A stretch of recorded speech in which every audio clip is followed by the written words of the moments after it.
Hello guys, কেমন আছিস? আমার ব্লগ। তো আজকে ব্লগে হচ্ছে যে যাই হোক আমার কাছে গেস্ট এসেছিলো, তার জন্য কী রান্না করছে তাও জানাবো। তুমি কী রান্না করতে সেটাও জানাবো ইনশাল্লাহ। প্রথমে আছে পাবদা মাছ ভুনা, আমি হচ্ছে ছোটোবেলা আমার ফেসবুককে দিয়ে দিলো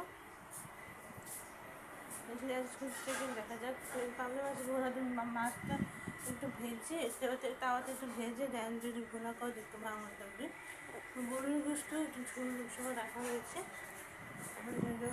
পায়েস, পোলাও, আর হচ্ছে রোস্ট, বিয়েবাড়ির সবাই রোস্টটা এখন রোস্টের মশলা ইউজ করা হয়েছে, যেখানে এক্সট্রা টক দই বিভিন্ন ছিল। এমনি দেখা যাচ্ছে এর সাথে মুরগিটা ছিল পুরো দেশি মুরগি, ওকে। এই তো আজকে মেনু ছিল। আর সকালে দাঁড়িয়ে ফেলেছি, সকালে ঘুম থেকে উঠে ভাতটা থেকে করেছি, গোসল করেছি, নামাজ পড়েছি। এখন একটু চা খাবো, চা না হলে খেতে হয়েছে, তাই তো রয়েছে ভাত খাবাই।